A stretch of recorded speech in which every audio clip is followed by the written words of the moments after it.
दोस्तों, स्वागत है आपका घूंघट सास बहू की कहानी जो आपने अपनी ज़िंदगी में पढ़ी लिखी और सुनी होगी। आज की हमारी हिंदी कहानी औरत पर है जो एक इमोशनल स्टोरी है। यह एक बहुत इंटरेस्टिंग हिंदी स्टोरी है। अरे रानी और रानी सो रही हो क्या अभी तक? रानी के जेठानी ज़ोर ज़ोर से चिल्ला रही थी घर के आंगन में खड़े होकर। रानी यानी मैं। तभी मैं भागती हुई अपने कमरे से निकली और बोली, दीदी आ गई मैं। जेठानी बोली, रानी तुम्हारा नाम रानी है, तुम रानी नहीं हो। मैंने तुम्हें रात में ही समझाया था कि सुबह को जल्दी उठ जाना तुम्हारी मुंह दिखाई की रस्म है।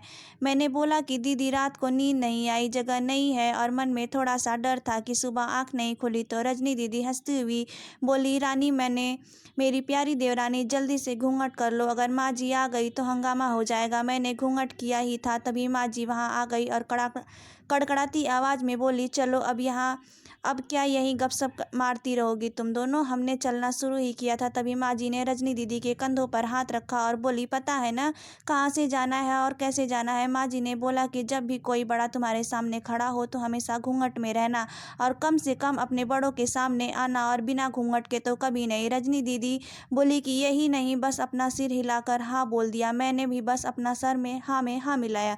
माँ जी के जाने के बाद मैंने पूछा, रजनी दीदी आप तो स्कॉलर हो और इन सब चीज़ों को कैसे निभाती हो? रजनी दीदी मुस्कुराई और बोली, मैं थारे जेठ जी से बहुत प्यार करती हूँ, इसलिए अभी तक चुपचाप सब चीज़ें निभा रही हूँ। मैं कुछ नहीं बोली और चुपचाप रजनी दीदी के साथ घर के बाहर वाले कमरे में जाकर बैठ गई। वहाँ पर एक पड़ोसी आंटी थी जो बोली कि यह बहू आई है, ससुर जी सामने खड़े और यहाँ बैठी है, मुझे कुछ समझ में नहीं आया।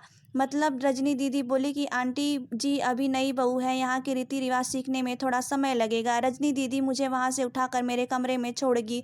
6 महीने यूं ही छोटी छोटी चीज़ों में बीत गए। फिर एक दिन राहुल के साथ साड़ी लेने गई। राहुल का फ़ोन आया और वो दुकान से बाहर बातें करता चला गया। साड़ी की दुकान में बेधड़क होकर साड़ियाँ देख रही थी, तभी साथ में बैठे हुए अंकल जी की खांसी। एक बार, फिर 2 बार, फिर 3 बार। मैंने साड़ी में भैया से बोला कि भैया इन अंकल जी को पानी दे दो, बहुत खांसी हो रही है इन्हें। अंकल जी भड़क उठे और बोले, क्या बदतमीज लड़की है, कुछ शर्म लिहाज है या नहीं? इसे दुकान पर हंगामा देख राहुल बाहर से भागकर अंदर आया और अंदर आते ही अंकल जी के पैर छूकर बोले, मामा जी आप यहाँ? मैं घबराकर दुकान से बाहर निकल आई, एक लंबा घूंघट करके गाड़ी में बैठ गई।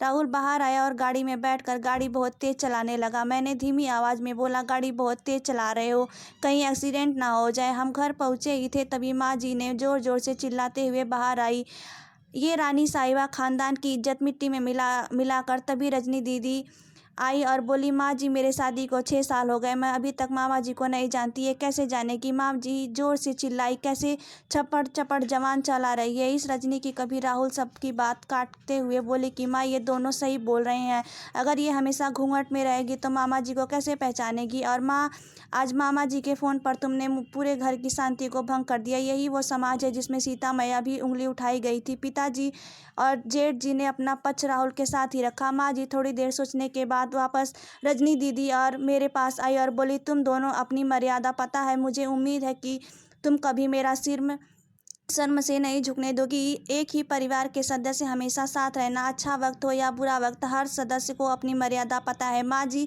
मुझे और रजनी दीदी को गले लगा लिया। हमें पूरी उम्मीद है कि आपको हमारी आज की हिंदी कहानी घूंघट पसंद आई होगी। आपको यह हिंदी स्टोरी कैसी लगी कमेंट के ज़रूर बताएं। अगर आपको यह कहानी अच्छी लगी हो तो आप इस कहानी को ज़रूर शेयर करें। कृपया अगर वीडियो आपको अच्छी लगी हो तो लाइक करें, कमेंट करें और चैनल को सब्सक्राइब करना बिल्कुल भी ना भूलें। हमारा वीडियो देखने के लिए आपका दिल से धन्यवाद।